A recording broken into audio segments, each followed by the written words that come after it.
Welcome back to the Fox's Den. I'm Roxanne, and this is the Adventure segment where I take you on my educational adventures.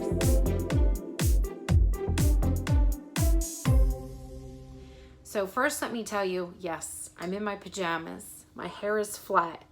It's over 110 degrees today in South Jersey, so it's been a rough 2 days, yesterday and today. But anyway, I digress. Let me move on. It is summertime. I am enjoying my summer. I'm slouching. Let me sit up. I would like to share with you some picture books that I am gathering and working on and planning to use for the upcoming school year. Some I already do use, but I'm just refreshing my lesson plans and looking through them, just getting excited about it. Some I just a few I picked up recently, but I'm expanding my collection. I didn't realize that there is a thing with picture books. Now, my partner and I, she and I always use picture books to teach writing and reading, social studies, all kinds of things. But there is this movement that started about 5 years ago. There's a website and everything. It's a hashtag on Twitter and Instagram, and I will share it with you, where you read a picture book a day. It's hashtag picture book a day, just for the sheer joyfulness sometimes of it, not necessarily a teachable moment or a mini lesson. And it is for grades K through 12, and it's pretty amazing. So the four books that I'm going to share with you today are very unique and different. And as the year goes on, I will also share with you my favorite books that I use in the class and how I use them. But for now, these are just all four have something very unique. And I wanted to share them because while you're out traveling, on vacation, or enjoying your summer, you might find them and you want to pick them up and join the movement. Okay, so I'm going to start off with this one, which is really cool. So this one is a true story. It is called Nubs. And there is Nubs. Nubs is named Nubs because he is a war dog. His ears were cut off to show that he was a war dog. And this is a collaboration, this book. It is written by the Marine Major Brian Dennis, who experienced the whole story of Nubs. And it's written by two of his helpers. The first one is Kirby Larson, and the second one is Mary Nethery. And I'll show you the back. You could get it on Amazon. I bought it a while back at Borders when Borders was still around for $17.99. Okay, now, because of copyright reasons, I cannot read the whole book to you. However, there is somebody who did do, oops, sorry, my camera banged sorry, I just hit the stand. There is somebody who does read this aloud, but I'm going to read you just the first page, and then I'm going to show you some of the most gorgeous pictures. So the first page is, outside a border fort in the desert of western Iraq, a small, thin dog watched and waited. His ears had been cut off to make him a dog of war, and he had no name and no person to call his own. Despite his size, he was the leader of his pack, a group of wild dogs that survived by eating desert mice and rats and scraps from the Iraqi soldiers stationed at the fort.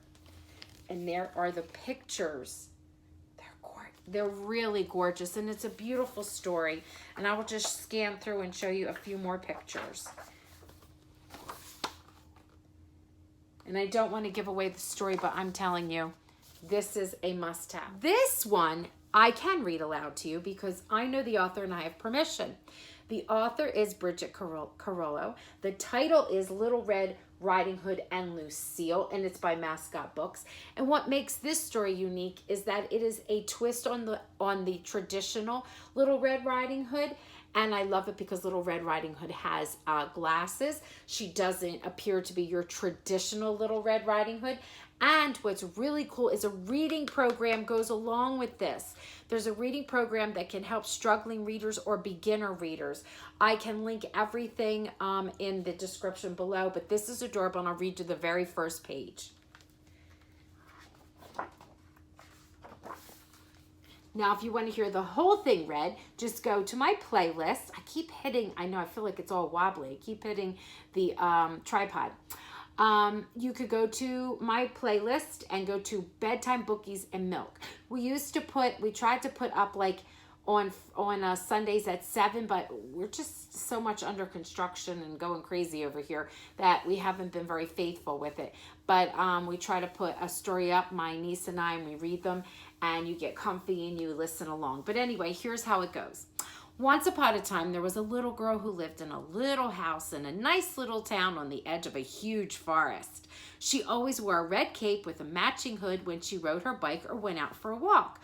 So her mother playfully began calling her Little Red Riding Hood. Her grandmother gave her the nickname Little Red, and the little girl liked it. And it's so cute. It's about her and her glasses and grandma's friend Lucille, and the pictures are bold and gorgeous. And here I told you there's a whole reading program that goes along with it. It's very, very fun. It's another one I recommend. This book is called You. This book is great for character ed. It's just great for the joyfulness of reading it. It is a like an affirmation, a booster to your soul. It makes you feel good. And it is by a beautiful artist. Her work is beautiful. Her name is Sandra Magsamen. And I will show you some pages.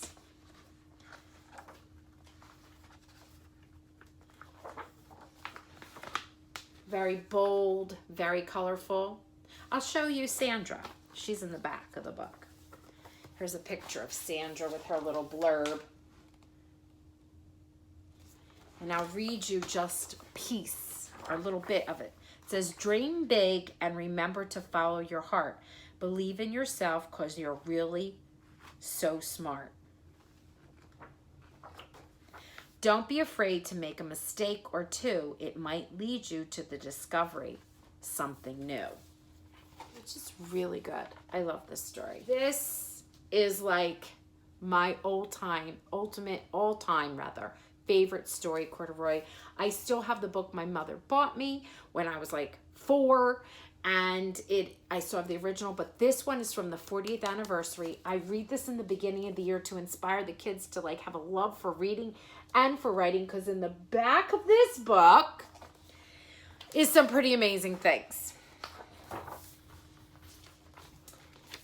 Now I'm going to be behind it talking to you. It shows you how Don Freeman, by the way, that's the author, Don Freeman, how he went through his writing process.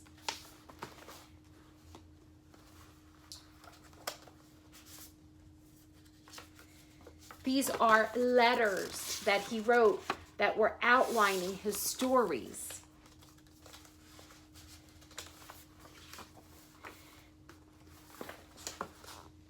There's even his notes in there, and you pull them out and you can see them. It's amazing.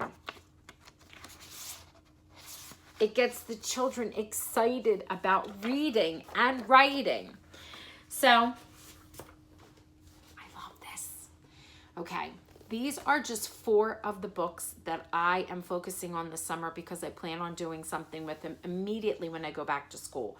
So the cool thing about Picture Book a Day, they suggest you read 1 a day, and of course things happen and you miss one, and then you somehow visually display that you have. Some people do like a chart with the little picture of each of the covers.